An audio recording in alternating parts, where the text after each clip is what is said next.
Halo semuanya, di video kita kali ini kita akan membahas sebuah alur cerita film bernama Hugas. Sebuah film crime action yang dirilis di Filipina pada tahun 2022.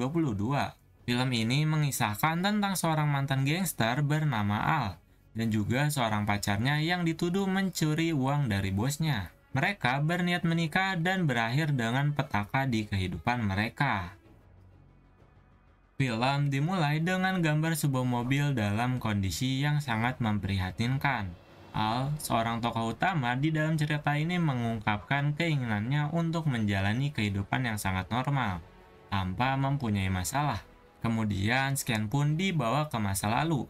Melihat kehidupan yang sibuk, Al sebagai montir mobil di kota Manila. Malam-malam mereka dihabiskan dengan minuman dan juga teman-temannya yang sangat setia.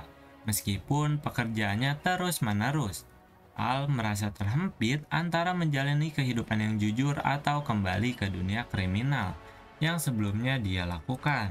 Tidak lama kemudian, seseorang pun datang, yaitu Lizel, seorang pacar Al yang ada dalam cerita ini. Dia datang dan pertemuan mereka mengarah pada momen penting dalam cerita tersebut. Mereka membicarakan rencana untuk memulai kehidupan baru bersama. Akan tetapi mereka memiliki masalah tentang finansial mereka yang menjadi hambatannya. Suatu hari seorang bos datang ke bengkel Al. Dia adalah seorang bos geng yang datang ke bengkel Al dengan pertanyaan tentang pesan rahasia yang sebelumnya tidak pernah diterima oleh Al. Bos itu pun pulang karena ia ke sana hanya ingin mengunjungi anggotanya yang memulai hidup sambil mencari uang halal. Kilas balik pun kembali terjadi saat Al baru mau bergabung di geng tersebut. Di sana ia dikerjai oleh temannya dengan mengajaknya untuk ngudut. Padahal ketua mereka mengidap asma dan tak menghirup asapnya. Setelah itu, seorang pria bernama James pun memperkenalkan Al sebagai salah satu bibit unggul yang akan membantu geng tersebut. Para anggota geng pun diperkenalkan satu persatu oleh bos mereka. Di sana, ia pun bertemu dengan Lizel untuk pertama kalinya. Kericuhan sempat terjadi saat Al memperkenalkan dirinya. Ia pun mengaku sebagai pembunuh tanpa menyesalkan kalimatnya. Karena sejatinya ia adalah pembasmi hama alias pembunuh hewan. Sejak saat itu, Al pun secara resmi menjadi anggota geng tersebut. Lalu waktu kembali memperlihatkan di mana Lizel sangat takut jika Al kembali di dunia kriminal. Akan tetapi, Al bersikeras mengatakan jika ia nggak pengen kembali ke pekerjaan haram itu. Lalu diperlihatkan kegiatan selama ia aktif menjadi anggota, di mana merampok bank merupakan hal yang biasa bagi mereka. Ketua geng mereka terbukti sangat jago dalam menyusun strategi. Bahkan saking amannya, Al pun sempat mengambil kesempatan untuk beraksi dengan mbak-mbak yang ada di sana. Saat mereka sudah selesai, bank security pun baru sadar dan akhirnya menyusul mereka. Dan disinilah Al menunjukkan loyalitasnya dan kebolehannya dengan menghabisi security itu tanpa basa-basi. Sepulang dari sana, geng ini pun merayakan keberhasilan mereka dengan berparti. Namun gak lupa juga mereka pun melakukan ibadah bersama dengan niat meminta maaf kepada Yang Maha Kuasa atas apa kejahatan yang telah mereka lakukan. Al yang baru bergabung juga sempat berdiskusi dengan Boyong, orang yang paling religius, di mana ngerasa kalau beribadah sehabis membunuh itu merupakan sebuah penistaan besar.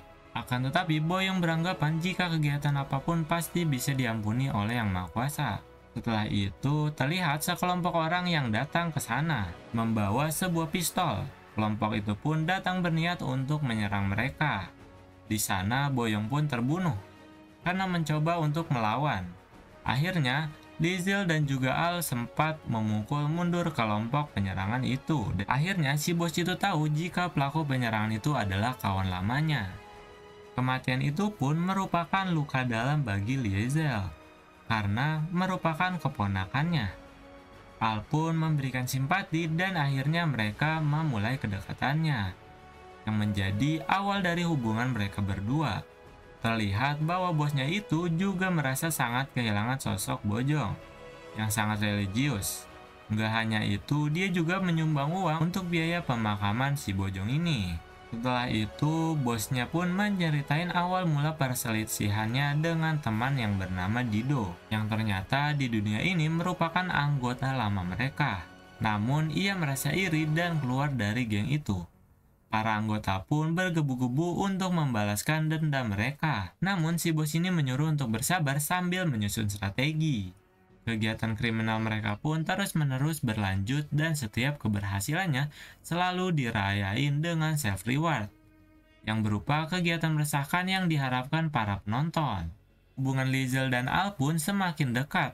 Mereka pun mulai masuk pada pembicaraan serius. Meskipun Liesel sempat mencoba menghindar, tapi akhirnya suasana pun menjadi cair. Anggota geng pun sudah mengetahui tentang hubungan tersebut. Bos mereka cuma berpesan kepada Al untuk menjaga Liesel, karena hubungannya dengan Boyong sudah bagaikan keluarga. Lalu berlanjut kepada obrolan malam itu, di mana Al jujur kalau sebenarnya masuk geng itu cuma mencari uang.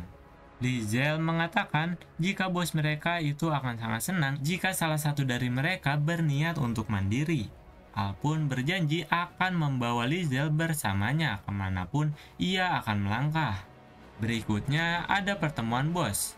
Mereka dengan Dido pun terjadi, di mana ternyata perselisihan yang didasari iri dan salah paham itu hanya memerlukan kepala dingin untuk diselesaikan. Bahkan masalah mereka tergantikan dengan mie ayam yang sangat enak. Di hari itu, bos geng itu akhirnya mengatakan kepada Dido jika ia akan memberikan wilayah kekuasaannya setelah ia pensiun. Namun, Dido harus berusaha untuk merebut hal itu, karena ia memiliki calon pengganti, yaitu Al, yang terlihat memiliki ambisi yang cukup buas. Dan juga di suatu hari, misalnya mereka pun gagal, karena Dido sudah mengambil wilayahnya tersebut. Bos geng itu lalu memutuskan untuk pergi dari wilayah tersebut, dan mencari tempat baru untuk melancarkan aksi-aksi kriminalnya. Namun, di sini, Al meminta izin untuk tetap berada di sana dan mengubah markas mereka menjadi bengkel mobil. Ketua geng itu pun akhirnya setuju dan juga menitipkan peralatan dan keuangan mereka. Di sana Al pun dengan setengah hati menerima hal tersebut. Kemudian langsung merombak tempat tersebut menjadi tempat mencari uang yang halal. Di selang-selang pekerjaannya, James pun sempat mengunjungi Al atas perintah dari bosnya. Ia ke sana untuk mengecek gaya hidup dan mengontrol keuangan bisnisnya Al. Karena ada berita jika uang geng tersebut sudah lenyap. James pun pulang dengan kesimpulan jika Al bukan pelaku pencurian tersebut. Lalu kembali ke masa kini di mana Al dan juga Liesel sedang dalam perjalanan pulang untuk meminta restu kepada orang tua mereka. Namun Liesel terlihat ketakutan. Mereka pun sempat berdebat, namun tidak berlanjut karena kegiatan romantis yang mereka lakukan.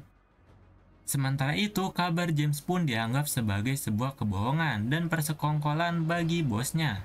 Bosnya pun sempat menanyakan keberadaan Al dan juga Liesel yang menghilang dan dianggap kabur. Dan akhirnya James pun mengatakan jika mereka menuju rumah orang tuanya. James pun dieksekusi dan berakhir sebagai tumbal. Sampainya di rumah orang tuanya, Liesel pun sempat nyiduk adiknya. Liesel pun lalu memperingatinya dan memberikan nasihat bagi adiknya, sambil memperkenalkan Al dan meminta restu mereka. Kegiatan meminta restu pun harus terhenti karena ternyata bos mereka menyusul ke sana. Dan akhirnya mereka pun kabur menggunakan mobil. Dan Liesel pun harus berakhir tak sadarkan diri. Di akhir pelariannya, Al yang sudah sangat kesal karena tuduhan bosnya tanpa bukti pun akhirnya membunuh bosnya itu. Sementara itu, terlihat pelaku dari pencurian uang itu adalah pacarnya si ketua geng. Namun, Al dan Liesel pun menjadi kambing hitamnya. Dan film pun berakhir dengan memperlihatkan Al yang menghampiri Liesel.